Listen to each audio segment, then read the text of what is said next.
Estamos dando início a mais um programa Frente a Frente com André Grezana.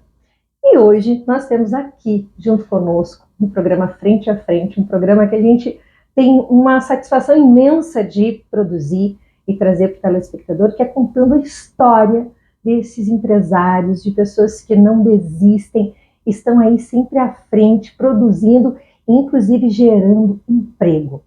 E hoje, aqui no programa Frente a Frente com André Grezana, nós temos um grande empresário, que tem uma história incrível. Quando eu conheci, eu disse, é muito importante a gente trazer a visibilidade do telespectador, aquele que está em casa, muitas vezes desmotivado, que tem sim, sempre alguém em algum lugar do mundo trabalhando para fazer você sorrir. Então, hoje, seja muito bem-vindo, Luiz Canário, que é presidente, proprietário da Summit, uma empresa, uma indústria, né, de materiais escolares. Gente, é uma área que a gente já se apaixona, porque eu lembro, quando falo em material escolar, eu lembro da minha infância, o quanto é marcante para a gente o material escolar, né, Luiz? Sim, é verdade. Bom, primeiro, muito obrigado, André, pelo convite, né? Espero realmente poder trazer alguns momentos aqui especiais para o seu espectador, né, e contribuir.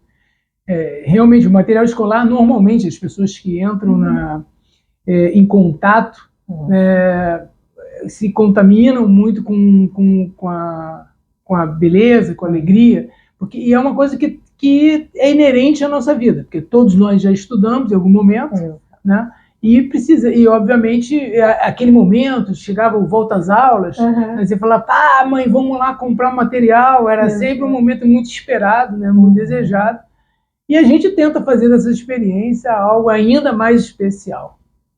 Então, vocês já viram, né, a gente já está tratando de um empresário que traz alegria para a gente, motivação desde quando a gente é pequenininha, né, quando a gente está indo estudar, e o quanto é importante. Hoje a mensagem, além dessa história, o quanto é importante a gente alimentar a educação, o ensino, o estudo. São coisas que muitas vezes as pessoas confundem, mas hoje a gente quer saber a história do Luiz. Outro momento a gente faz um bate-papo sobre educação, porque ele também, com certeza, vai nos dar aula.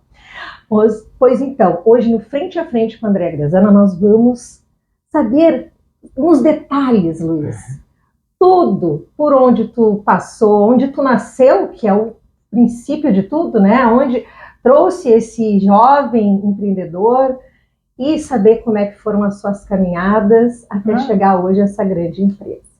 Então, vamos dar início agora. A palavra é contigo, nos contando um pouquinho da tua história, mas pode ser detalhista, porque a gente gosta de saber os detalhes. Eu quero que alguém lá no Rio de Janeiro, porque eu já antecipei que o Luiz é do Rio, diga, olha lá o meu amigo Luiz Canário, que bacana. Pois é. Bom, como você disse, né, sou carioca, nasci no Rio de Janeiro, vivia até os 21 anos, eu vivia no Rio de Janeiro e na verdade, só na cidade do Rio de Janeiro. Perfeito. Né? Nascido na cidade mesmo? Nascido na cidade, sempre morei mais ou menos ali na zona sul da cidade, quase o período que foi fora de Ipanema, um período que eu nem tinha consciência ainda, porque foi até antes de um ano, aí quando meus pais se mudaram para Ipanema, e dali eu vivi minha vida toda até sair do Rio de Janeiro. Já ali na frente eu conto como isso aconteceu. Então show.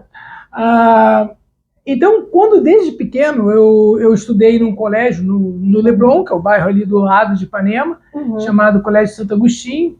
É um colégio de padres. Olha que... né, e até bastante rígido, o que fechava bastante com os princípios do meu pai, que também era uma pessoa bastante exigente, vamos dizer assim. E eu desde o início, sempre fui muito curioso sobre as coisas, né, e achava que a vida ela é algo muito especial dado para a gente, e que às vezes a gente não sabe tirar o máximo proveito dela, mas não saber até pode ser uma questão de experiência, mas não tentar, entende? É algo que para mim não cabe, entende? Então, desde pequeno, eu já tinha isso na minha cabeça, que eu tinha que viver o máximo, então eu fazia de tudo. Eu vivia, a praia ali perto, então vivia na praia muitas vezes jogando, estudando. O colégio era um colégio bastante exigente, né? Fazia meus esportes, né? Alguns deles competitivos. Já fiz judô, já fiz waterpolo, já fiz natação, tudo competitivo. E sempre ficava com aquilo na cabeça. E uma das primeiras coisas que eu imaginava era assim, a independência, na minha visão, independência era sinônimo de liberdade, né? Então eu queria a minha independência em algum momento. Então já desde pequeno, eu acho que eu tinha 10 anos, eu comecei a dar aula particular. Eu era bastante bom em matemática. Gente, mas super proativo. E as mães, né, acabavam entendendo que eu, sendo jovem, eu conquistava o filho dela para motivar ele a estudar.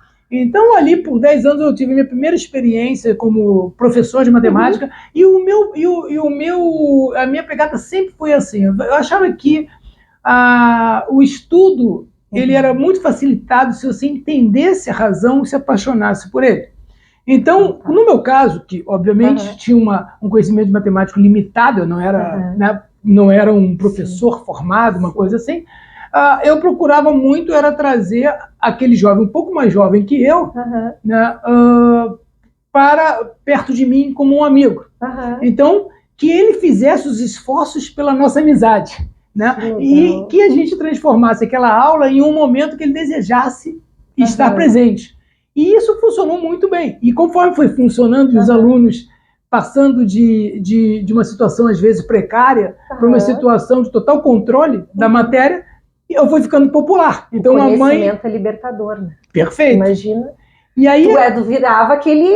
Eu virava professor Deus, né? Exatamente. Aí a mãe indicava para outra, indicava para outra, e assim eu fui indo, dando aula e fazendo meu dinheirinho, que era uma coisa que para mim era muito importante. Até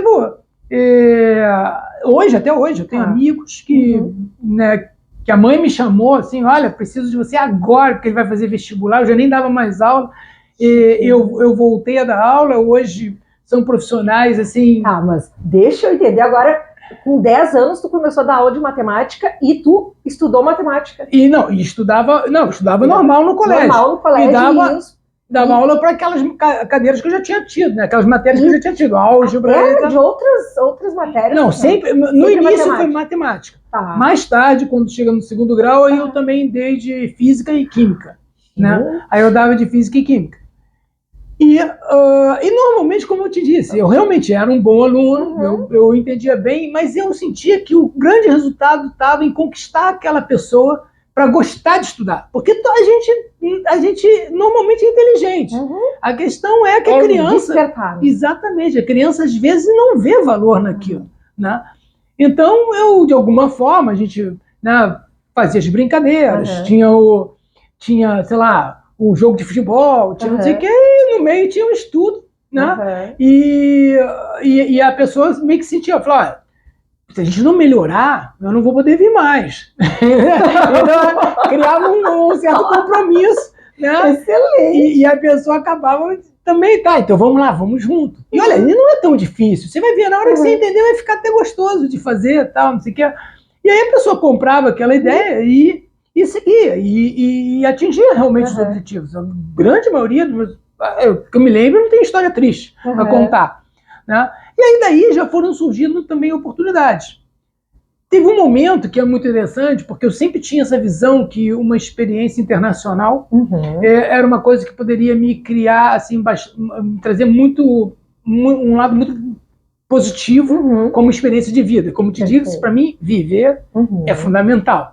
E eu não sabia exatamente qual seria, mas eu então entendi que, por mais que eu não gostasse, não era uma cadeira que eu gostava muito de inglês, eu deveria aprender inglês de qualquer maneira. Tradicionalmente, na minha época, hoje tem algumas escolas americanas, né, mas na minha época, o inglês de escola não era suficiente para você conversar, nem nada, né? Então, você fazia paralelo um curso de inglês, e eu fazia esse curso de inglês, até um determinado ponto que o meu pai, né, que entendia, que achava que o inglês era um luxo, disse para mim, olha, seguinte, tá ficando muito caro esse teu inglês, você já sabe o suficiente, eu não quero mais investir nisso, acho que já tá bom. E eu disse, não, pai, peraí, eu tenho outros planos, eu preciso. E ele disse, tá, mas eu não vou pagar mais. E eu falei, o que eu faço agora, né? Como é que eu vou fazer? Aí eu falei, pá, quanto é que eu ganho de aula particular? Né? Juntei lá meus pedidos de tal, somei, fiz quantas eu fazia de aula. Aí falei, eu vou falar com a diretora do curso de inglês. Aí fui lá, pedi uma reunião com a diretora. Ela me recebeu, me aceitou, marcou a reunião, sentei na frente dela e disse, olha só, é o seguinte, o curso custa tanto, eu ganho tanto por aula. Se a senhora me der uma bolsa, quanto mais a senhora me der de bolsa, menos aulas eu preciso dar e mais eu posso estudar em inglês. Mas se a senhora não me der nada, eu vou ter que estar dando aula o tempo todo e talvez seja difícil eu aproveitar o inglês. De alguma forma, ela achou que fez sentido aquela conversa. Mas total, foi super cativante, porque tu demonstrou rapidamente, né? Tu não estava pedindo para ela te dar. Tu estava apresentando uma solução, porque tu queria muito estudar. Muito estudar. E aí ela me fantástico. Aí ela foi, me deu 50% de bolsa, o restante eu tirava das aulas particulares que eu dava, e assim eu fiz o curso de inglês até o final. Isso lá na frente vai ter um impacto bastante bom. Nesse meio tempo, eu comecei a namorar... Que idade tu tinha? Isso eu tinha 14 anos, por aí, né? 14, 15, 16. Aí eu conheço Isso é muito à frente. Ali, pelos 16, eu conheço uma menina e começo a namorar. E a mãe dela tinha um curso de inglês. Aí ela fala, não, você pode estudar comigo, que eu dou, não tem problema, mais uma pessoa na sala, você estuda... Aí eu falei, pô, perfeito. Mas eu não deixei de fazer o meu curso, então eu fazia 2 cursos de inglês. Eu falei, não, eu vou aprender de qualquer maneira esse negócio. Tá. Mas o que te movia? Era conhecimento? Era saber que tu tinha algo à frente que ia precisar disso? Isso. Tinha esse sentimento? Sim, eu entendia que, assim, eu acho que as pessoas devem procurar se diferenciar em alguma coisa, certo? Não é só para ser melhor que o outro, mas é que nós somos uma sociedade, certo? Se todo mundo for igual, pouco potencial você tem. Né? Então, eu achava que naquela época o inglês ainda não era tão popular como hoje. Então, era um lado que juntava essa minha vontade de ter uma vida internacional, de algum dia morar fora, tal, com essa diferenciação que é dizer, tá, né, eu posso contribuir com isso aqui. Né? Então, eu seguia naquilo, achava que uma hora ia fazer... ia fazer sentido. Tanto que tem um vídeo bastante conhecido do Steve Jobs, quando ele fala numa formatura de uma faculdade, em que que se chama Connecting Dots, né? Juntando os pontos. E ele diz mais ou menos isso, que na vida dele é engraçado. Ele também fez algumas coisas assim que ele nunca imaginou exatamente como é que usar, mas ele achava que ia ter alguma função e que depois serviram de base para ele fazer o primeiro computador dele. E quando juntou tudo, ele falou, pá, era isso aqui, foi assim que surgiu o programa. E comigo também não foi muito diferente. Isso, aos poucos, eu imaginava. Se você faz coisas que são positivas, que agregam, alguma hora vai trazer o resultado, entende? Então, esse foi, assim, quando era mais jovem nesse período, então era bastante dedicado. Tudo eu fazia com o máximo de dedicação possível. Então, quando chegou a faculdade também, que vieram os estágios, eu fazia 2 estágios. Então, eu saí da faculdade, ia para um estágio, aí saí de um estágio, ia para outro estágio. E eu sempre, para mim, assim, foi muito intenso nas coisas que eu gostava de fazer. Olha a importância de a gente trazer a tua história, Luiz, porque tu disse, tu trabalhava e tu fazia 2 estágios, tu estudava e tudo mais, e namorava e jogava esporte, ia à praia. E como é que hoje a gente escuta as pessoas reclamando porque só estudar é um fardo? Pois é, também, de novo, sabe, eu acho que é tudo uma questão de comunicação, porque eu vejo, de fato eu vejo essa vida, essa experiência, que a gente não sabe exatamente a razão da nossa existência, ou qual a explicação para ela, cada um tem a sua percepção, né? De qualquer forma, é algo muito especial entende? O que está especial de fato na vida é você experimentá-la. Isso é que é o grande valor da vida, né? Inclusive, eu sou daquele tipo assim, não é que eu gosto de notícia ruim, mas eu acho que notícia ruim faz parte da sua vida. Se não houver notícia ruim, às vezes até fica sem sentido a notícia boa, porque tu não teria como diferenciar, certo? Tanto que se a gente vê pessoas que são, vamos dizer assim, plenamente favorecidas e infelizes, né? Não é porque tem problema, é porque não tem sentido. Né? Muito bem. Então no meu caso, eu acho que, né, essa coisa me dizer, não, eu quero viver o máximo possível. Então, você já tinha dentro de ti isso muito claro. Perguntando rapidamente para a gente tentar entender essa maturidade tão jovem. Os pais, teus pais são daqui eram cariocas também? Sim, os meus pais ambos são cariocas, né? E na verdade até eu posso dizer, eu acho que era mais uma coisa introspectiva mesmo. Eu ficava ali, via aquelas coisas. Eles não te exigiam, eles não te cobravam? Não, meu pai me cobrava muito rendimento acadêmico. Né? Ele era muito focado na academia, ele tinha uma frase muito objetiva: eu pago, eu te sustento e você estuda. É assim, é uma troca. E era bem assim. Né? Só que eu acho assim, qualquer um que observe o dia a dia, a vida, entendeu? Vai falar, cara, isso é muito bacana, entendeu? E é complexo, é legal, é de viver. Só que tu aproveitava. Isso, então eu ia atrás, assim, de construir coisas positivas. E as coisas que iam aparecendo, né, na frente. Por exemplo, quem me primeiro colocou num curso de inglês foi meu pai. Depois ele achou que eu já tinha estudado o suficiente. Mas ele te fez tu ter gosto. Exatamente, mas fez eu entender o valor daquilo. Né? E eu falei, não, eu quero estar nesse outro patamar de poder, de repente, estudar uma língua. Eu tenho uma cabeça bastante assim, lógica. Né? Então, para mim, eu falava, tem uma língua. Aí, na época ainda tinha uma certa força o francês, mas eu falava, cara, mas peraí, que o inglês fala no mundo todo, né? Então vamos, mesmo que eu até gostava mais do francês. Eu gosto que o francês é bonito, para recitar um poema. Exatamente, mas o que vai me servir ali na frente mesmo, assim, de forma ampla, é o inglês, né? Aí nessa história, eu fui indo na faculdade. Quando chega na faculdade, fiz faculdade de engenharia, mas eu não tinha aquela paixão, sabe? Eu fiz porque eu era muito bom em matemática, em física e química.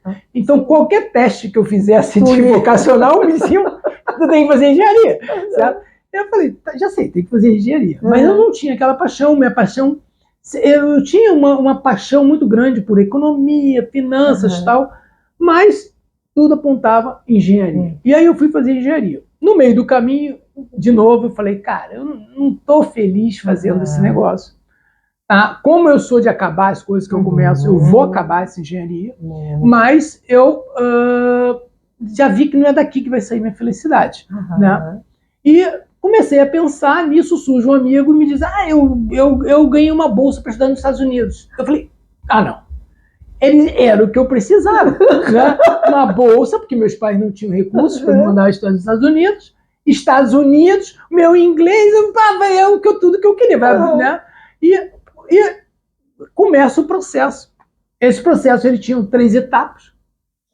Que primeiro era uma prova de inglês eliminatória, aí tinha o de currículo, que eu falei, esse aí, cara, sendo bom aluno no Santo Agostinho, eu tenho certeza que eu vou bem. Esse aí eu tenho certeza, porque eu já sei minhas notas, e o colégio tem uma boa referência. É uma boa referência.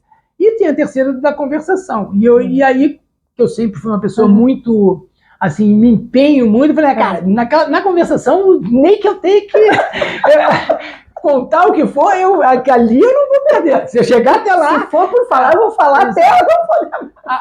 Aí, quando fui fazer o teste, primeira prova de inglês, tudo bem, escrita, não sei o quê, quando chega na oral, eu não passo. Aí eu falo, porque de novo, né, não tendo convivido nunca fora, tal, não tinha fluência, não tinha fluência. Aí eu falo, cara, não, isso não pode acontecer, eu vou ter que ganhar essa bolsa. Aí eu vou lá, pego o pouco do dinheiro que tinha sobrado, que eu via que tinha sobrado das aulas, porque com a bolsa acabou sobrando um pouco de dinheiro, né? E falo, cara, eu vou para os Estados Unidos. que eu vou aprender a falar inglês, vou ganhar fluência, né? E vou para os Estados Unidos, só que eu não quero ir com ninguém, porque senão vai ficar batendo papo com outro brasileiro, não sei o quê. Aí não vai te esforçar. Exatamente. Aí eu fui, peguei e falei assim, tá. Que idade tu tinha? Aí eu tinha 19 anos. 19 anos. Gente. Aí eu falei, olha, eu peguei, claro, aquelas passagens mais baratas possíveis e tal. E tinha um negócio que, eu acho que era o United, que vendia, que era um passe que você podia, você pagava um valor fixo e você podia ir parando em várias cidades. Só tinha que fazer um roteiro prévio. Aí eu fui lá, marquei toda cidade que eu conhecia, assim, meio de nome nos Estados Unidos, né? E aí eu falei, tá, mas agora eu preciso de dinheiro para ficar lá, né? Porque meu dinheiro praticamente acabou. Eu consegui arranjar $200, né? Não, $300, e falei, e essa viagem com esse roteiro todo durava 2 meses. Falei, cara, não sei como, mas vou ter que fazer $300 durar 2 meses. Meu Deus do céu. Eu vou fazer o seguinte, eu vou fazer a primeira ida, assim que acabar meu dinheiro, eu então faço o restante do roteiro, porque era obrigado para poder chegar de volta onde eu tinha começado, então você tinha que ir a todas as cidades, e aí eu volto para casa, se acabar o dinheiro. Mas a minha ideia é conseguir cumprir o roteiro atual, que levavam 2 meses. Tá. Aí eu diria que, assim, quando você se expõe e você tem vontade, as pessoas te ajudam muito. Né? Aí eu chego em Miami, tal, economizando dinheiro, economizando tudo. Eu falei, não, mas eu queria conhecer pelo menos Disneyland, né? Eu vou a Orlando ali, passo um dia na Disneyland, quando volto em casa, encontro um casal mais velho, um suíço e uma tailandesa, que eu nunca tinha visto na vida. E eles disseram para mim, eu falei, e aí, Luiz, você Luiz, Brasil, eu tô indo para o aeroporto. Eu falei, tu já tá indo embora? Não, eu vou dormir lá, porque eu não posso gastar dinheiro com hotel. Aí eles olham para mim e falam assim, não, peraí. Aí eles vão, conversam no canto, assim, e voltam. Não, nós já decidimos. Essa noite você vai dormir no nosso quarto. Né? Tá, mas eu tenho que devolver o carro, porque eu tinha pego um carro e eu não posso ficar pagando aluguel, não tem problema. Eu te levo até lá, né? A gente devolve e eu te trago de volta.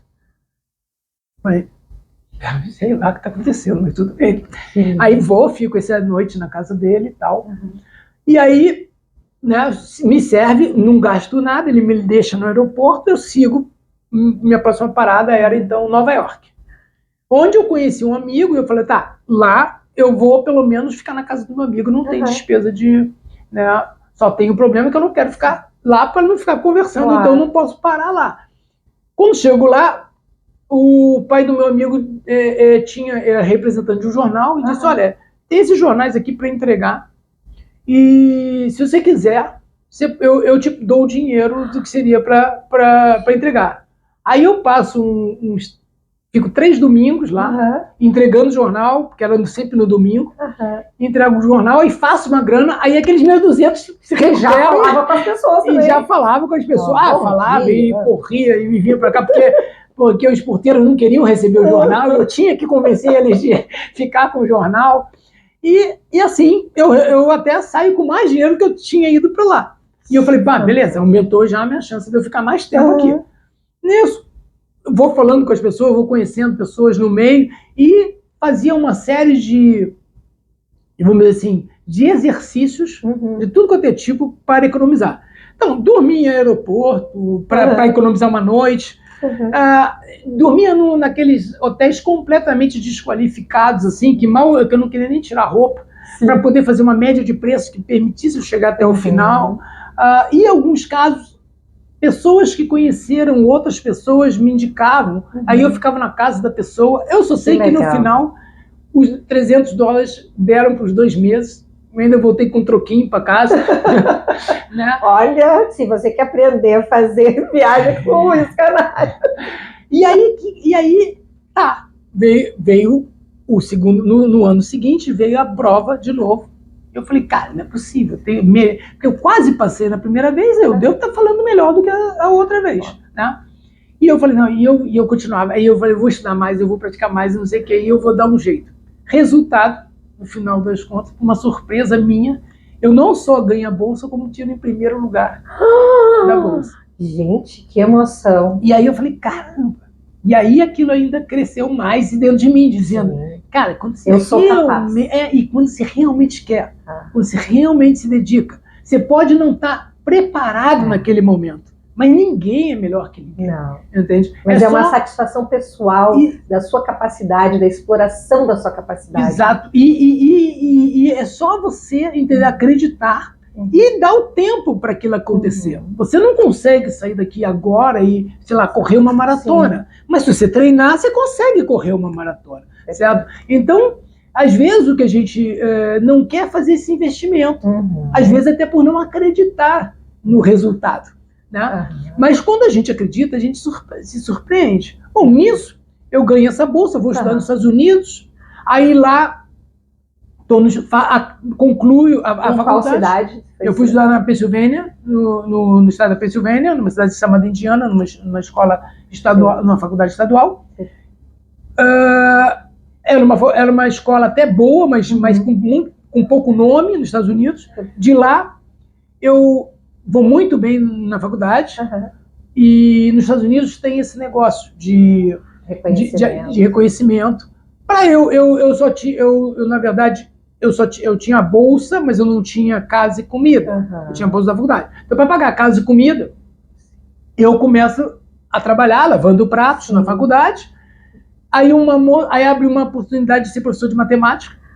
E aí eu vou lá, tento, né, me inscrevo para ser professor de matemática. Deixa eu só te... Nos Estados Unidos, tu ganhou a bolsa para estudar inglês. E economia. Que eu tanto queria. Que aquela que eu guardava assim como sendo a minha grande paixão.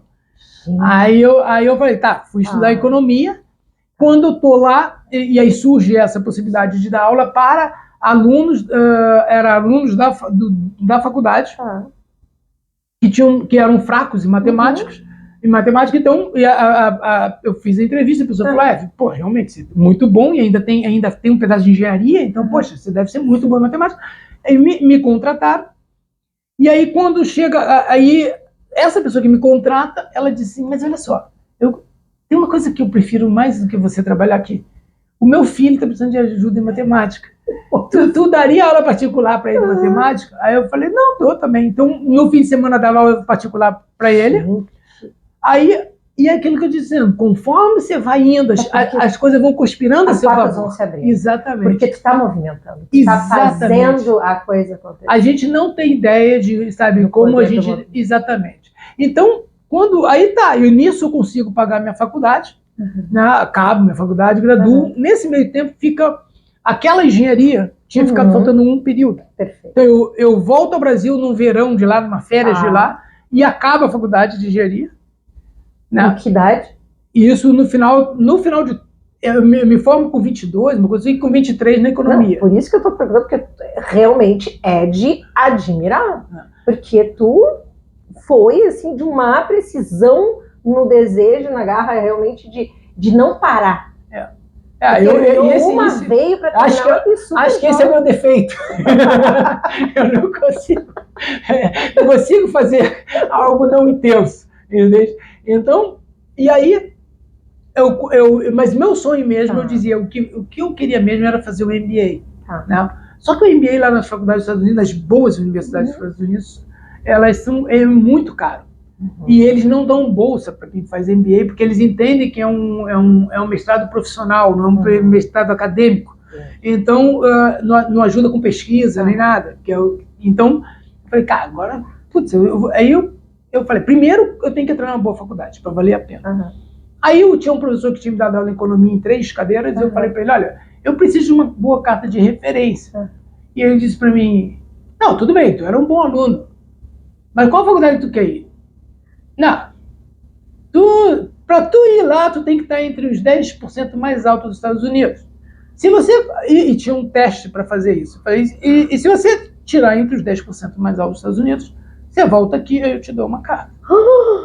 Meu Deus. Aí eu falei, cara... Mas esse professor, ele foi te desafiar. Ele sabia do teu potencial. Aí eu falei, tá bom, se vai ser assim, tem que ser assim, tem assim.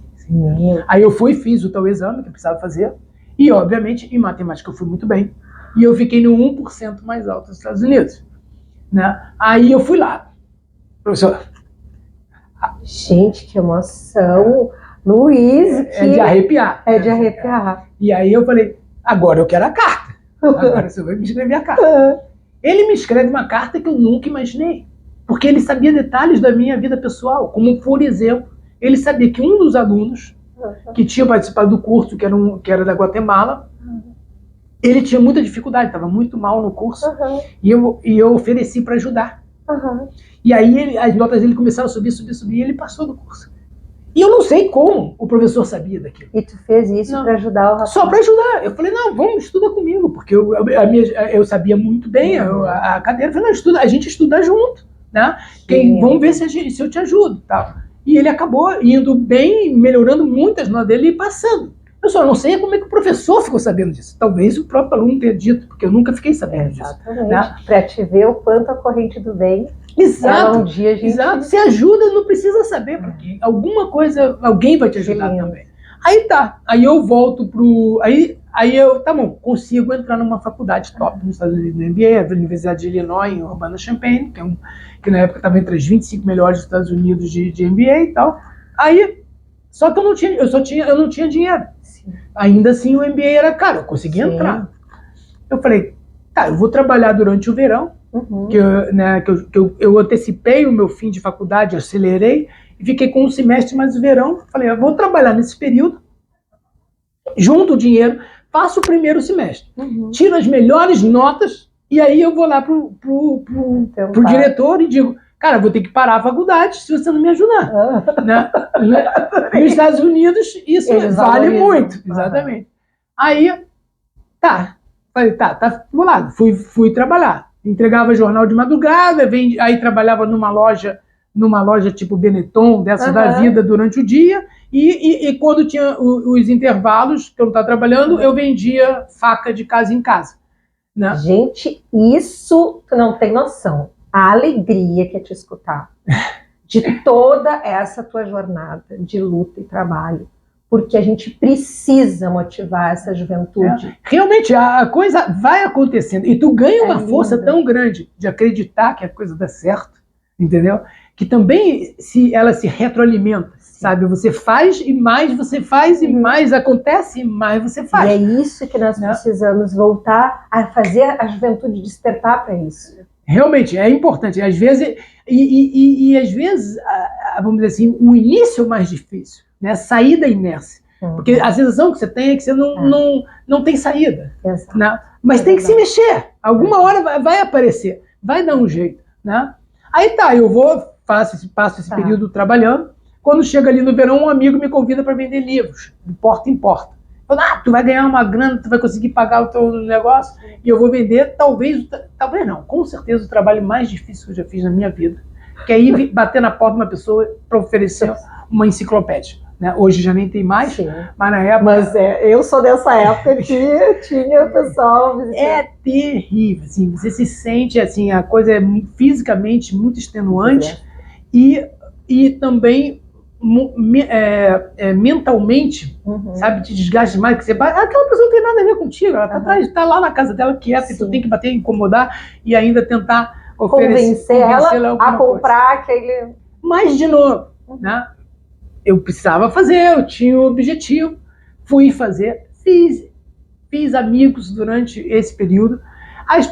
Aí uma pessoa veio para mim e falou, olha só, mas você carrega esses livros todos assim, quem sabe tu pega minha bicicleta, eu te empresto, e no final do verão você me devolve. Eu falei, muito obrigado. Aí passou 2 dias, uma outra falou, olha só, eu vi você de bicicleta, mas bicicleta, vai carregar esses livros todos, quem sabe eu te empresto minha mobilete aqui, e você me devolve no final do verão. Então eu falei, tá, muito obrigado. Passou mais umas semanas, uma me falou, olha só, você não quer pegar meu carro? Porque é muito livro para você carregar. E a coisa ia acontecendo e eu ia. Nesse meio tempo que eu estou vendendo lá, que nem um louco, tentando contar dinheiro para ver se pagava pelo menos o primeiro semestre, aparece uma oportunidade de um trabalho que eu tinha feito na outra faculdade, para pagar a outra faculdade.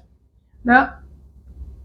E aí eu resolvo, né, tentar a vaga, consigo, passo naquela vaga, e essa vaga me dava de graça a faculdade, o curso todo, casa e comida. E aí, de repente, de um dia para outro, eu tinha tudo pago. Foi mérito desse trabalho, né?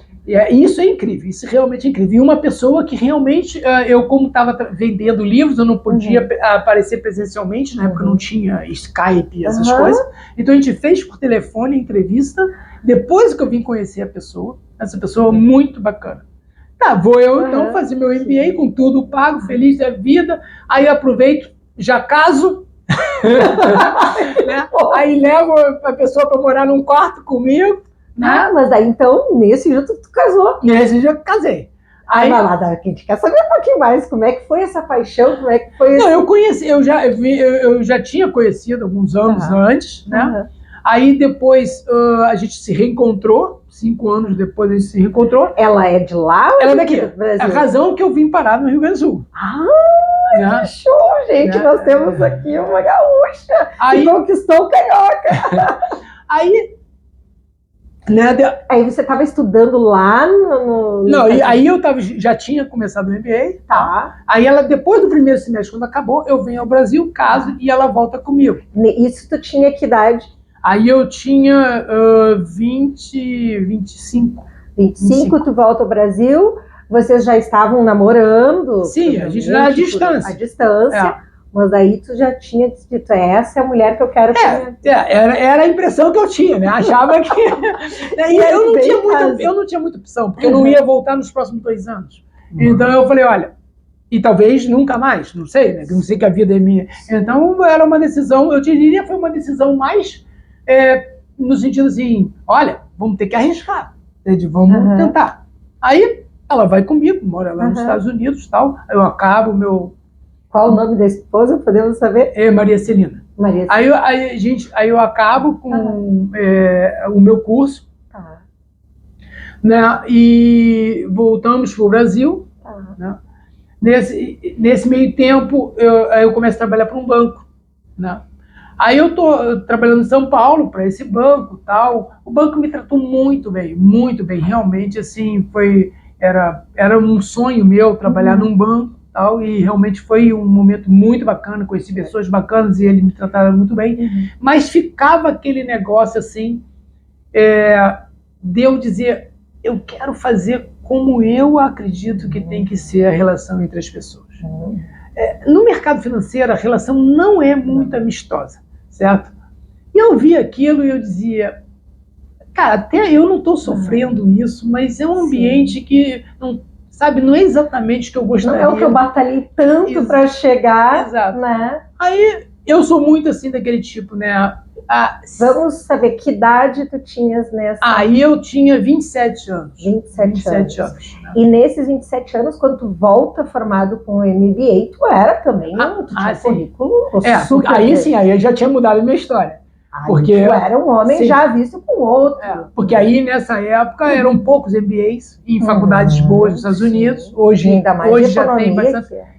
Isso está, hoje em dia, realmente, na época era raro. Então, era bem valorizado. E nisso, a esposa foi parceira nessa tua de escolher de vir, ela... Sim, ela... Exato, ela vinha seguindo, ela lá estudou alguma coisa, mas depois ela parou a medicina aqui, né? Depois, quando ela voltou, ela não quis seguir a medicina mais, mas sim, vinha seguindo. Aí, a gente chega estamos em São Paulo e eu estou nesse ambiente. Aí eu falo, cara, muito bacana, mas exatamente não é aquilo que eu sonhei para mim, entendeu? Também tinha a questão de que a gente tinha decidido ter filhos e a gente ficava, mas a gente vai ter em São Paulo, né, uma cidade super grande. Aí eu venho a Porto Alegre, conheço Porto Alegre. Porto Alegre não tinha nem muro nas casas. Eu falei, pô, isso aqui é um paraíso. Não tem muro nas casas, né? Aí eu falei, pô, quem sabe a gente vai para Porto Alegre? O banco ainda me faz uma proposta de eu ficar com ele, mesmo de Porto Alegre, por um tempo. Foi muito bacana, eles foram muito bacana. Mas depois de um tempo a gente viu que isso não era viável, que ou eu voltava para São Paulo, ou não dava para continuar. E a gente toma a decisão então de rescindir. E eu falo, tá, eu não tenho outra opção aqui, eu vou fazer meu negócio. E também na minha cabeça vinha junto o seguinte, cara, sabe, você fica reclamando né, desse ambiente assim, desse ambiente assado, isso não é legal. Quem sabe, então, faz o ambiente. Qual é esse ambiente que tu acha que deveria ser? Né? Que, vamos ver, porque é fácil falar dos outros e dizer eu não gosto disso, eu gosto daquilo. Né? Então, eu falei, não, eu vou abrir minha empresa.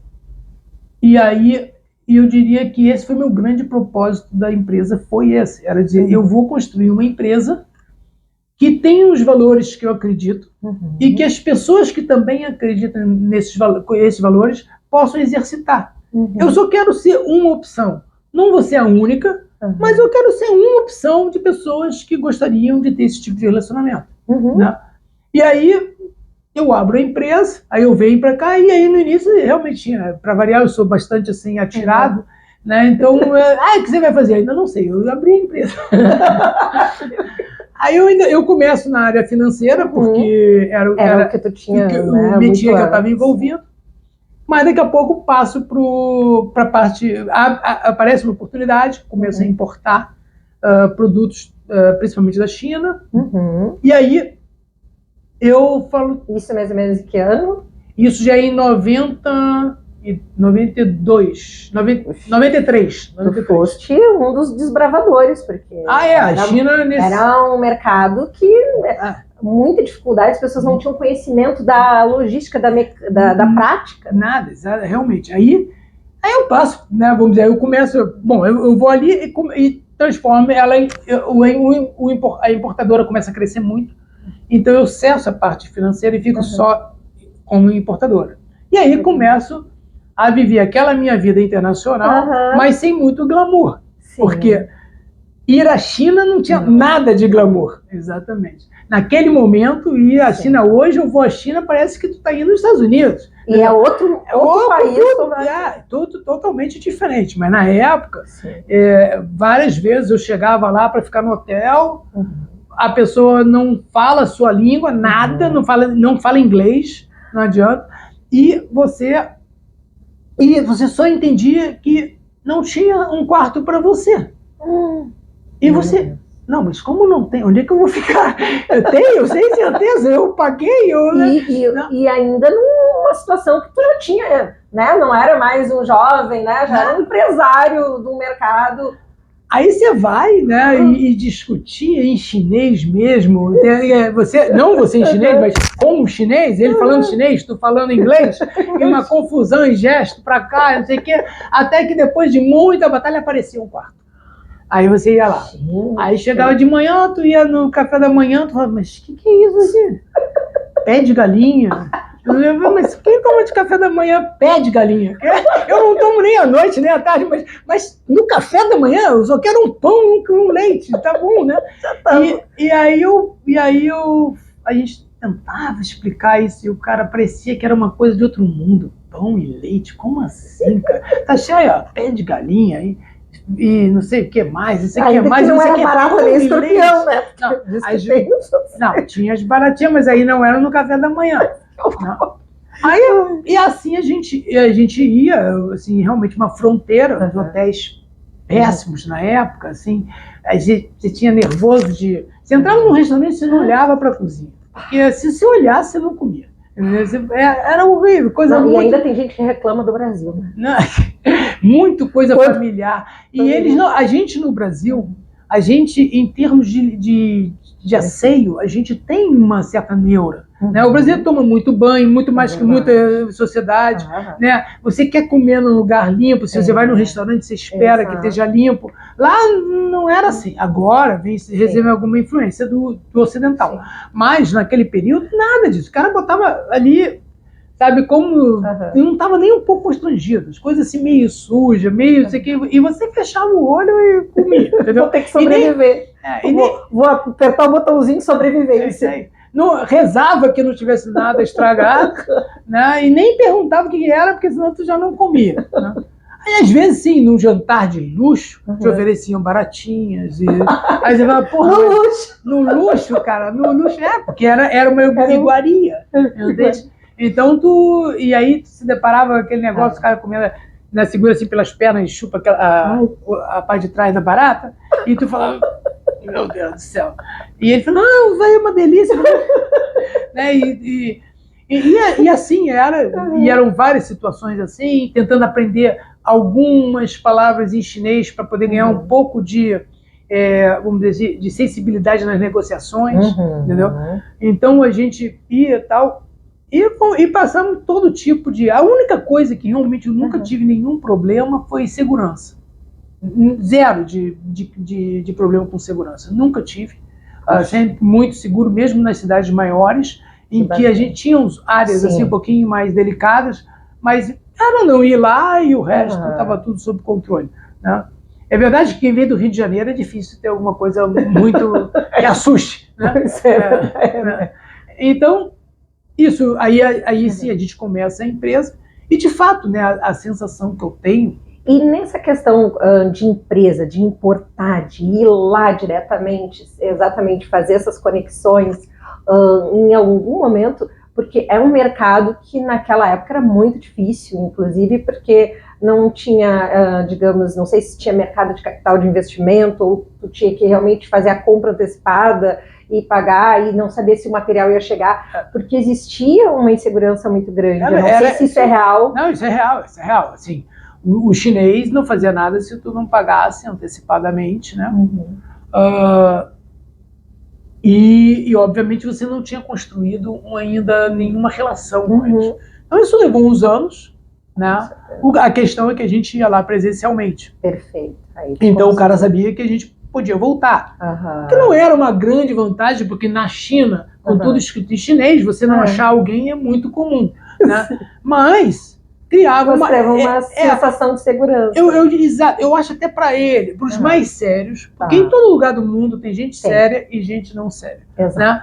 Então os que eram sérios viam assim, eu também tenho um cara lá no outro lado do mundo, onde eu não quero ir, que eu posso confiar. Então se a gente construir essa relação, certo? A gente vai poder, vamos dizer, beneficiar ambos da relação. Isso foi sendo construído com o tempo. Né? Hoje a gente tem relações fortíssimas com a maioria dos nossos fornecedores. Às vezes um ou outro é novo, mas a maioria são antigos. Por exemplo, quando deu a questão da Covid, eles foram extremamente sensíveis. Vários mandaram, encheram a gente aqui de máscara na época, perguntavam tudo que podiam fazer. Suspenderam os pagamentos voluntariamente, disseram, não, esquece, quando a coisa acalmar a gente conversa. Continuavam mandando mercadoria pra gente, e a gente sabe que isso não foi para todo mundo, entendeu? Porque era um momento muito delicado, muito risco, mas eles tinham muita confiança na gente. Pelo que tu plantou, né? Pelo que a gente plantou. Então isso é outra coisa, assim, eu nunca... Sabe que às vezes a gente se decepciona. Muito. Às vezes a gente tem muita confiança. Por exemplo, no meu caso, da minha grande história lá de amor, no final não foi muito feliz. Né? Eu tive uma decepção grande e tal. Mas se me pergunta hoje em dia, eu ainda digo, eu ainda acho que as pessoas devem acreditar. Entende? Porque você não potencializa uma relação se você não acreditar. Entende? Então, e a grande maioria das pessoas, das relações, elas de fato são pessoas boas, entende? Bem intencionadas, que às vezes até dependem do primeiro passo para elas também se engajarem numa relação positiva. Né? E a experiência que eu tenho, né, dessa minha vida, eu te contei vários casos que me ajudaram de alguma forma, certo? Foi por eu acreditar nas pessoas, entende? Então eu tenho um ou outro caso de uma decepção e, na verdade, como eu penso que a vida é assim, eu também acho que a gente tira proveito da decepção. Entende? A decepção nos ensina, a decepção nos faz mais forte, entende? Então, claro, na hora ninguém gosta, certo? Quando a gente está no olho do furacão do problema, da dor, a gente não entende. A gente não gosta. Mas depois a gente consegue entender que aquela dor era realmente para te preparar para algo melhor. Exatamente. E com mais maturidade, com mais sabedoria. Então, quer dizer, eu sou uma pessoa que eu não tenho problema contra os momentos ruins. Eu acho que é exatamente isso que faz a graça da vida. Né? Se a gente tivesse já nascer sabendo, vai dar tudo certo para ti? Que graça teria tu não ter que buscar, tu ter que construir, saber que tu é mérito da tua luta, da tua conquista. E realmente isso eu acredito piamente que aconteça com as pessoas. Eu tive algumas bases que para mim eram importantes. Isso também é outra coisa que... Eu, por exemplo, bem ou mal, minha família era estável. Eu tive pai e mãe, não tive nenhum acidente no caminho. Né? Então, são coisas... só que isso não é necessariamente uma condição, porque você vê pessoas que tiveram problemas e que superam esses problemas e até são mais fortes. E pessoas que têm todas as condições e também buscam outros caminhos. Exatamente. Também existe o revés, né? Então, hoje, o que realmente eu acho engraçado, porque hoje tem muito esse negócio de startup, né? Isso começou há um tempo. E, claro, toda empresa, na verdade, um dia foi startup. Né? Porque você está começando. Te confesso que eu tenho pavor de falar quando falam em startup, porque é que nem, eu vou dar um exemplo, toda a minha história, a construção, desde o começo era uma startup, mas quando tu te considera uma startup algo pequeno, tu nunca vai considerar. Então eu tenho uma visão também um pouco a reversa sobre startup. Exato, então quer dizer, tinha uma coisa que também ficou bastante famosa, que esse negócio, dentro desse vocabulário, startup era um propósito, né? E também, uns anos atrás, vieram perguntar, vamos definir o propósito da empresa. Eu falei, mas ela já nasceu com propósito. Ela não precisa definir. Eu não fiz, a empresa tinha um propósito, né? Não foi de graça. Porque a vida, na verdade, do empreendedor, né? Ela é eu considero uma vocação. Não é uma coisa... Às vezes a gente pensa assim, sei lá, eu quero ser dono de uma empresa porque eu quero ganhar dinheiro. Não, isso pode ser uma consequência, certo? Mas, na verdade, o que você quer tá trabalhando 24/7, né? Tá tendo que resolver uma série de problemas, é o estresse que te motiva, são os desafios que te realimentam. Então, esse perfil é que faz você querer estar nesse lugar, né? De dizer, é assim que eu sei viver a vida, né? Muito mais do que realmente um objetivo material ou concreto, né? Então, como eu sou um cara que gosta muito de viver a vida, para mim, realmente, a função de entrepreneur fez muito sentido, entende? Porque a cada dia realmente tem um desafio, tem as pessoas, tem o contato com as pessoas e conhecer, tem os momentos ruins, mas eu sinto a vida todo dia, entende? Vivendo todo dia. E tu sabe, Luiz, que foi o que me chamou muito, me despertou muito ver, porque como eu trabalho com a comunicação já há alguns anos, eu venho trilhando, eu não era da área da comunicação, eu era da área da moda, trabalhei no mercado de tecnologia, então eu fui me conhecendo as minhas habilidades e descobrindo na comunicação exatamente a fonte de eu poder abrir espaço para alguém que consiga receber alguma mensagem positiva. Então, isso que a gente escuta de ti, da tua história, ela é muito importante, porque a gente vê, tu externa isso, a paixão que tu tem, e ela realmente cativa, ela é um propulsor também social, porque no momento que tu mostra que tu não cansou, e não cansa, porque as pessoas estão acostumadas de falar e dizer, não, eu quero ser... Eu lembro de uma frase rapidinho do Justus, numa reunião daquela seleção dos meninos para conseguir a conquista, eu estava vendo, e eu já indignada vendo a resposta do guri, porque... E ele era o melhor, ele era para ser o ganhador. E porque daí ele perguntou a última pergunta, o que tu gostaria de estar, como tu gostaria de estar daqui 30 anos, uma coisa assim, ele com 20 e poucos anos... eu gostaria de estar aposentado, surfando na beira da praia, não sei o que, eu quero estar com muito dinheiro para eu poder estar fazendo isso. Aí passou aqueles minutos, escutou os outros, ele disse, olha, infelizmente, tu era o selecionado, mas eu não quero na minha equipe alguém que queira estar, se eu estou aqui com tantos anos de história e não estou aqui aposentado e não quero parar. Como é que eu vou ter alguém na minha equipe com essa filosofia? Então, aquilo, e eu estava do outro lado da tela também indignada, mas cara burro, imbecil, como vai dizer isso para um mega empresário que está ali sentado? Então, isso é uma coisa que move, que a gente vê e que a gente precisa alimentar. Então, eu me sinto muito feliz porque é um mercado difícil né? É um mercado difícil a gente fazer as pessoas se darem conta da importância que é se movimentar. Sim. A importância que é fazer algo. Às vezes as pessoas buscam agora números, né? Números, é rede social, e vivem uma vida ilusória. É verdade, é isso mesmo. O resultado não foi tu ajudar na matemática, era oferecendo como professor para poder pagar o outro. Não existe fórmula nem mágica. Exatamente, não tem mesmo. É a experiência da vida. E é você. E aquilo que eu realmente acredito. Você tem a opção. Você pode estar preparado no momento e assumir alguma responsabilidade, ou se você deseja assumir, não está, se prepara. Entende? Porque em algum momento todos nós temos condição. Né? Então, e sendo para mim um grande drive inicial é a paixão. Porque com paixão você tem energia para conquistar essa condição. Né? Sem paixão é muito difícil. Quando você faz só por uma forma objetiva, você até pode alcançar, mas você não fica feliz. Né? Então, cedo ou mais tarde, essa conta vai ser cobrada. Né?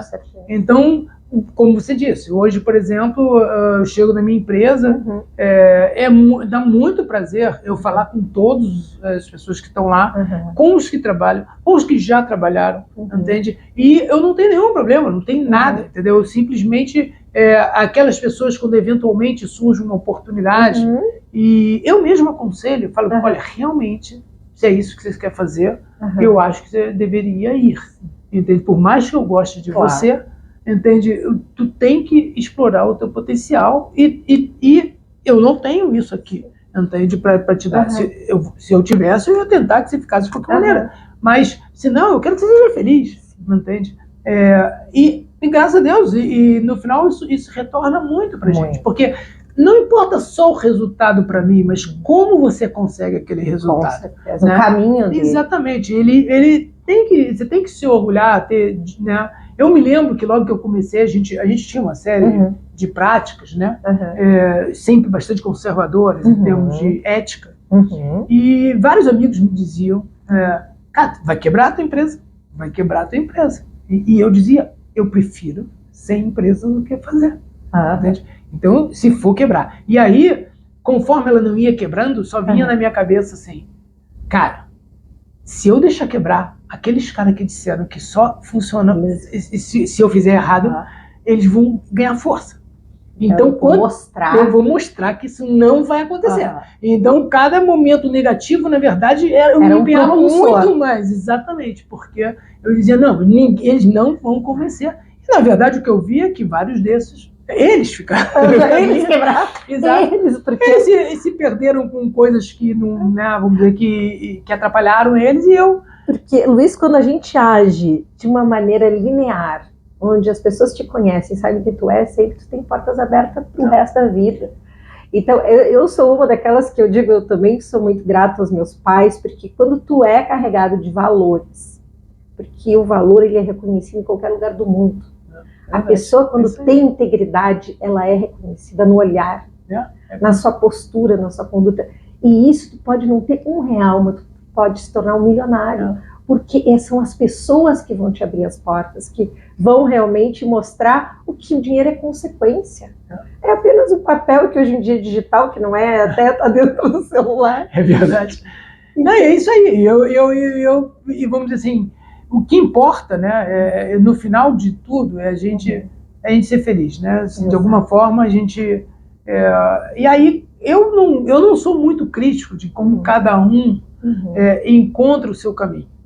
O que eu procuro quando aquele caminho não me convém, eu me afasto, entende? Porque eu também não quero ser o dono da verdade, nem ser... Eu acho que eu faço da forma que eu acredito, né? Sempre eu disse, eu sempre falava, eu não quero um dia meus filhos acordarem e verem minha foto no jornal, não por isso, né? E então eu sei que eu durmo tranquilo, eu tenho uma história rapidinha, assim, eu tenho uma história muito peculiar do meu filho, que no meio daquela história da Lava Jato, né, tinha aquelas conduções coercitivas, que a Polícia Federal parava na casa e descia alguém, pegava, não sei o que, pegava computador, não sei o que lá. E aí um dia no meu prédio tinha, eu estou voltando de caminhar e tinha um camburão. E aí eu vou lá, eu falei, o que será que está acontecendo? Vou lá e pergunto pro policial. Ele me diz, no tal andar, falando, né, o seu não sei o que e tal. Aí eu chego em casa e falo pros meus filhos, pô, tu sabe que, pô, olha só, no tal andar vieram aqui buscar o senhor, tal, não sei o que, não sei lá. E eu pergunto, como é que você sabe? Não, eu perguntei pro rapaz da polícia ali, que estava com o camburão e tal. Ele falou, pô, rapaz, mas tu não tem medo mesmo de ser preso, né? Eu falei, mas eu não fiz nada de errado, eu não posso ser preso. Porque eu falei assim, não, mas essa paz eu tenho dentro de mim. Eu tenho, entendeu? Isso, e aí naquele momento me deu assim, pô, valeu a pena, sabe? Valeu a pena toda a dificuldade que é, num país de muita leniência, você ser correto, entende? Porque o custo não é baixo. Não. Mas, para mim, o custo mais alto seria não ter essa paz. Não, exato. Então, eu acho que cada um tem que achar o seu caminho, né? De preferência, eu acho também que tu tem que cuidar, se proteger quando alguém que não tem o mesmo caminho que o seu está muito próximo de ti. Né? Aí você tem que dizer, olha, cara, eu não sei jogar esse jogo assim, eu não quero participar. Entendeu? Tu sabe que uma coisa que agora que tu tocou me fez lembrar, quando a gente é jovem, a gente não dá bola para uma frase que os pais dizem, cuida com quem tu andas, porque com quem andas direitos, quem é, tem um ditado. E quando tu é jovem, tu não pensa, mas por quê? Por que eu vou julgar? Por que eu vou, né? Mas com a maturidade do tempo, tu começa a observar que não é porque cuidar e não é por se preocupar, porque tu é distinto, mas porque já não combina mais. Esse tipo de pessoa, por mais que tu seja uma pessoa muito comunicativa e queira se dar bem com todo mundo, tu pode se dar bem, mas realmente tem pessoas que não compensam, não tem mais a mesa, não se encaixam. E eu acho que tem certos jogos, né, vamos dizer assim, que você precisa jogar de igual para igual. Tem que ter as mesmas armas. E você não deve querer ter armas que você não acredita. Então, eu tive um primeiro sócio assim, entendeu? Que foi minha segunda decepção. Minha segunda grande decepção. Eu disse, cara, o negócio é o seguinte, eu poderia ficar lutando, não sei o quê. Eu falei, não, mas eu não quero esse sócio, entende? Não eu não quero lutar com essas armas, nem mesmo que eu conseguisse. Sim. Eu não quero, não é o que eu quero. Não é o teu, porque tu nunca foi movido por ter, mas por ser. Pode ser. Então, é muito diferente. Então, exato. Então, e isso me faz muito bem. Entende? Então, como eu te disse, essa energia nunca acaba. Né? E como não acaba, a gente quer saber, antes de a gente ir para um breve comercial, Luiz, filhos, quantos filhos? Então, eu tenho 3 filhos, né, todos 3 gaúchos. Ai, que lindo. O primeiro nasceu aqui, voltou para São Paulo, ficou um tempo em São Paulo, mas aí depois os outros já todos nasceram aqui. Isso também foi sempre um grande impulsionador meu, assim, para fazer as coisas e fazer de forma correta, né? E hoje os 3 já estão aí trilhando seus caminhos, né? 2 deles até trabalham direto e indiretamente comigo, né? E um negócio totalmente tem o seu negócio próprio e tal. Mas a gente tem uma relação muito boa, são meus amigos, parceiraços, assim, conselheiros, apoiadores, de tudo. Bacana. São 3 meninos? São 3 meninos. Olha que bacana. É muito bacana, uma relação muito legal, realmente. E é o que a gente deixa, né? É saber que os nossos filhos podem perpetuar os valores que a gente lutou para ensinar, para alimentar eles. Exatamente, isso que é importante. Eu acho, assim, mesmo quando comecei a empresa, porque no início eu tinha um núcleo familiar, né? Aí teve a empresa, e a empresa cresceu. Eu sempre pensei assim, eu falei, olha, cada um contribui na dimensão que pode contribuir. Né? Se tu só pode contribuir na tua família, é a tua família. Se tu tiver a oportunidade de contribuir um pouco mais, contribui um pouco mais. Se tu tiver a oportunidade de contribuir muito, contribui muito, entende? Mas todo mundo, cada um faz o que está ao seu alcance, que as oportunidades aparecem, né? Porque a vida, ela, vamos dizer assim, no meu caso, ela me trouxe poucas surpresas negativas. Mas existem casos que ela é muito pesada, né? E aí, de repente, aquela pessoa, de fato, vai ter mais dificuldade, né? Às vezes, pela questão, vamos dizer, própria de vamos dizer, situação econômica, às vezes uma questão física, às vezes uma questão emocional, né? Então ela contribua no nível que ela se sente capaz de contribuir. Se todo mundo fizer um pouquinho, uns vão fazer mais, outros vão fazer mais, no final o somatório vai ser positivo, isso que é importante. Né? E sabe que quando tu falaste de matemática também era a cadeira que eu mais me dava bem, que eu gosto. Então, as exatas, quem trabalha com a lógica tem, não sei, muito essa coisa muito positiva, né? Que nem digo, a matemática ela só tem a agregar se tu também estiver fazendo com que ela possa ser somada e não subtraída. Isso aí. Então, é fascinante. Luiz, e querido telespectador, não saia daqui, nós vamos para um breve comercial rapidinho, porque agora a gente vem para o quadro Pergunta-Resposta, que todo mundo adora, porque a gente vai conhecer mais ainda do Luiz. Mas é com os gostos, né, as opções dele. Então, não sai da telinha. Já voltamos.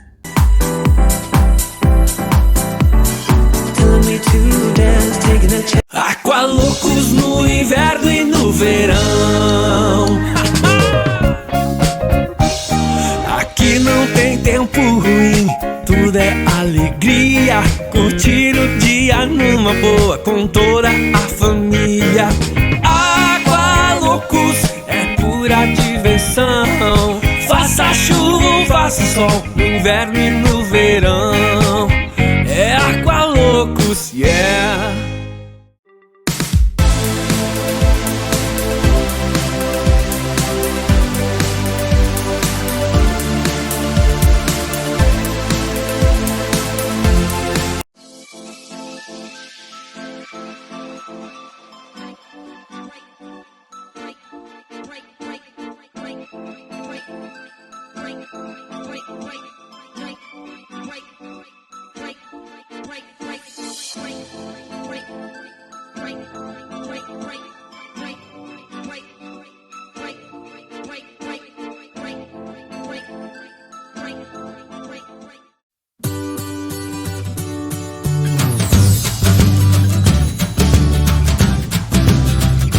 Hoje, no Dicas AG, eu, Débora Ribeiro, estarei trazendo dicas de como escolher melhor o seu óculos.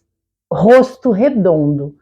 3 dicas importantes para criar uma ilusão de ótica de um rosto mais afinado, armações escuras. Se você quer alongá-lo, armações mais verticais. E linhas mais retas para criar equilíbrio com o rosto arredondado. Essas são as 3 dicas para quem tem o rostinho mais arredondadinho. Agora vamos falar sobre quem tem um rosto longo. Como criar uma ilusão de ótica de um rosto mais curto. As linhas horizontais, elas vão criar uma ilusão de ótica de rosto um pouco mais curto. Fica aí essa dica para quem quer equilibrar a imagem usando óculos. Aguardem, na semana que vem tem mais dicas com Débora Ribeiro.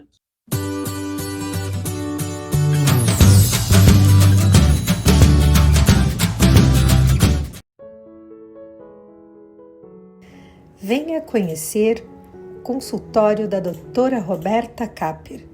Especialista em ortodontia, doutora Roberta Capper, com mais de 20 anos de mercado, atende com excelência na Avenida Cristóvão Colombo, 1081, sala 404. Ou ligue para agendar a sua consulta 99282-7349. Doutora Roberta Capper, especialista em ortodontia, uma especialista top doctor Invisalign. Você que sonha com um aparelho de alta tecnologia Invisalign, aqui com a doutora Roberta Capper é possível. Entre em contato e agende a sua avaliação.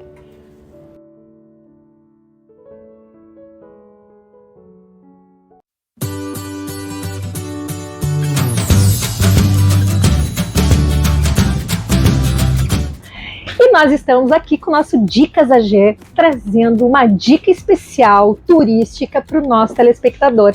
Hoje no Jornal AG News, o Dicas AG traz essa pedida, um lugar perfeito para você conhecer melhor a nossa capital de fora para dentro. Por que de fora para dentro? Porque eu estou no Rio Guaíba, eu estou aqui, de frente, aqui ó, na verdade agora eu estou de costas para o cais, né, para o nosso gasômetro, e tem o cais embarcadeiro, e eu estou aqui com a Dilancha. Gente, a Dilancha é uma empresa que presta esse serviço com rotas turísticas aqui no Rio Guaíba. Então você, com a sua família, pode explorar, passear com amigos, tem vários pacotes para você aproveitar. E ó, tem até helicóptero passando agora. Gente, não tem coisa melhor do que explorar o que nós temos na nossa capital, na nossa Porto Alegre. Um pôr do sol magnífico como esse que nós temos aqui com a Dilancha, essa super dica especial para vocês nesta quinta-feira. Então eu vou passar aqui para vocês os pacotes, vou trazer todas as informações para que você possa desfrutar com a sua família, com seus amigos, um passeio incrível. E tem gente que pensa que é muito caro. E é muito importante quando eu trago uma dica mega especial, porque não é caro, cabe no seu bolso sim. Com passeios por R$50 por pessoa, você vai se divertir e passear com a sua família, um passeio diferenciado. Então, segue aí essa diquinha G para vocês e agora eu vou mostrar um pouquinho aqui da Dilancha para você. Vem comigo!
E voltando dos comerciais, bom, agora antes daquele momento que todo mundo espera, que as perguntas, pergunta-resposta, porque é justamente para botar em saia justa, não pensar e responder. Não te preocupa, vai ser bem tranquilo, Luiz.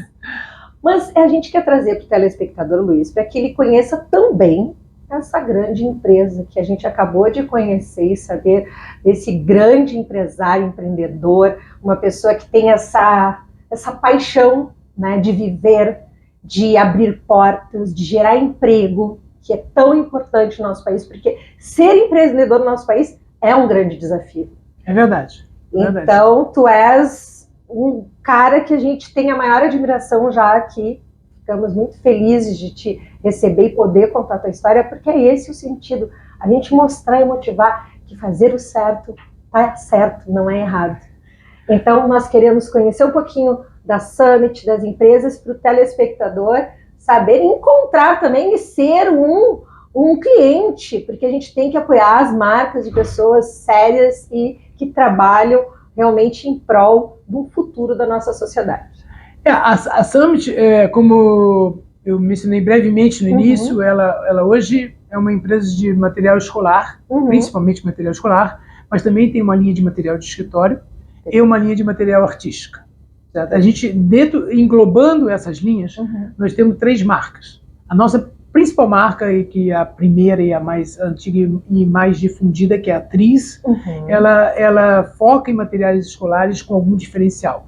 Então, qual é a ideia ali? A ideia é que a criança, ao estudar, ela tem uma experiência muito positiva. Então, todos os produtos têm que ter alguma coisinha diferente, ela tem que ser um produto fácil de desenhar, ou bonitinho, ou tem um charme. Então, que o estudar seja mais do que simplesmente cumprir uma tarefa do professor, mas que seja, não, eu quero ter o apontador, eu quero usar aquele lápis, eu quero, né? Porque assim a gente acredita que contribui de alguma forma para uma coisa que é tão importante que é a educação. Com né? certeza. E aí nós temos uma segunda marca que se chama Base, que a ideia da Base é o seguinte: nós temos diversos momentos de uso dos produtos. Um deles é aquele momento que a gente não quer gastar dinheiro. Certo? Então nós temos uma linha que nosso slogan é o básico que funciona. Né? Poxa, então, que show slogan, olha. É a caneta que escreve, o lápis que pinta, mas ele não tem um charme adicional. Em compensação, tem um preço extremamente competitivo. Né? Então a Base ela tem essa função. E é eficaz no exercício da sua funcionalidade. E certas funções, sabe, às vezes, por exemplo, tu está viajando, aí a criança está ali e tal, aí tu... Vai, tá, toma esse conjunto de hidrocor aqui para você pintar. Você sabe que aquilo só vai durar a viagem mesmo, então você não quer fazer um grande investimento, né? E resolve aquele problema. Né? E temos aí então a terceira marca, que é a Artools, que é a nossa marca de material artístico, que a ideia ali era o seguinte: hoje você tem os itens de colorir a nível escolar, ou você tem as marcas profissionais de arte. Só que as marcas profissionais de arte, para o iniciante arte, ela é muito cara. Então a gente falou, tá, não, olha só, vamos criar aqui uma marca em que tenha já a qualidade de um profissional de arte, mas que não seja tão cara contra as tradicionais marcas de arte, para que todo mundo possa ter acesso e possa experimentar a arte e ver. Se gostar, gostou, e aí de repente mais tarde, de acordo com o nível em que chegar, talvez seja necessário caminhar para um produto mais específico. Né? Então a Artools ela preenche esse lado. Esses produtos nossos, a gente distribui pelo Brasil todo, mas todo mesmo. Né? Todos. Cidades que eu nunca ouvi falar fazem parte da nossa distribuição. Isso é feito através, principalmente, de 2 canais. Nós temos o canal dos nossos representantes, né, que são 52 escritórios espalhados pelo Brasil todo, que cada um equipes de 2, 3, 5, então representa uma equipe de vendas de aproximadamente 200 pessoas vendendo pelo Brasil. E nós temos o nosso televendas, que é no caso do cliente que né, quer ter acesso de uma forma remota, rápido, ou não está conseguindo contato com o representante, ele liga para a gente atende e ele é servido ali de forma mais imediata. Né? Isso nos permite estar presente em todas as fatias de mercado. Então nós estamos desde, vamos dizer assim, de um grande varejo, tipo uma Havan, né, até grandes atacados, como por exemplo um armazém Mateus, que faz a parte de atacarejo, né, como nas pequenas lojas, papelarias, né, de bairro, nós também estamos presentes. Bom, então hoje vocês conseguem atender todos os tipos de ticket médio de empresas que atendem consumidor final. Com certeza, a gente consegue atender a todos, né? Temos, claro, tem essas outras linhas que concorrem com a gente, mas a gente vem num crescer bastante bom e, de novo, assim, é interessante porque a empresa em si já me deu mais do que eu imaginava, né? Até porque, vindo de uma família simples, a tua imaginação não é muito grande. Então, você logo passa do que tu conseguia imaginar. Mas, hoje, o que a gente tem... Eu pessoalmente, tenho um grande grande meta, que é retribuir a quem ajudou a construir a Summit.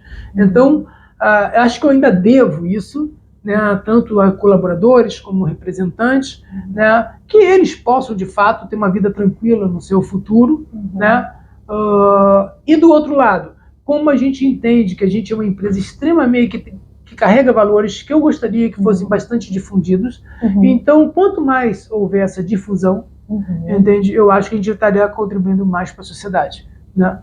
Então, hoje, na verdade, a gente continua a todo vapor, querendo crescer, para permear a sociedade dessa atitude positiva, que se você for lá na empresa, você vai perceber que está todo mundo sorrindo e trabalhando, e com uma camaradagem muito boa, e ao mesmo sendo hiper profissional, entende? Entregando a melhor relação custo-benefício, os produtos com qualidade, entende? E isso não, de forma alguma, isso não é excludente. Né? Estar feliz com o que você faz, ele não é excludente para entregar qualidade e profissionalismo. Muito pelo contrário. Né? Ele se realimenta. Então, essa é... E eu sou testemunha, porque realmente tu chega lá na Summit e é uma equipe incrível, todo mundo assim sorrindo e pronto para, né, te dar uma atenção. Então, realmente, parabéns. E é isso que a gente deseja para as empresas, para a nossa sociedade, e é isso que a GTV também preza, com valores. Então, a gente fica muito feliz, Luiz, sobre essa tua presença hoje, falando da tua construção, da tua caminhada, porque a gente diz na própria GTV, que eu, né, represento e venho construindo, que nada é por acaso.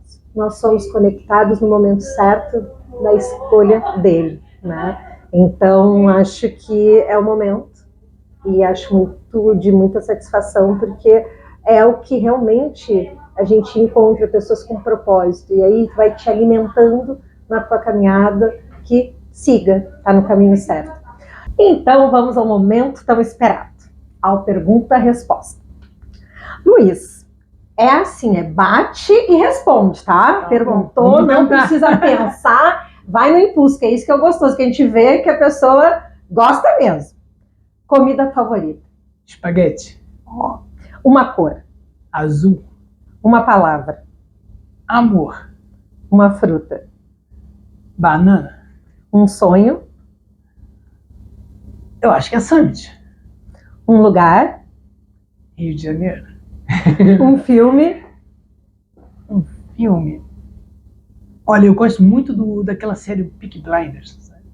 Não conheço, mas vou querer conhecer, porque pela história de um homem empreendedor, já tem uma similaridade. Um livro. Um livro. Deixa eu ser. Olha, pensar. Eu tenho lido muito sobre inteligência artificial, né? Perfeito. Mas, obviamente, esses livros não trazem aquele lado emocional. Tá?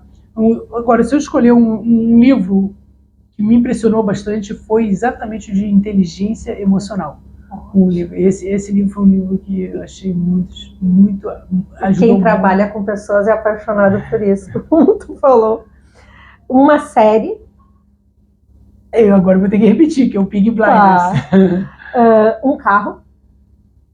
Sabe que eu não sou muito ligado em carros, assim. Mas hoje eu tenho uma BMW, mas é porque é seguro.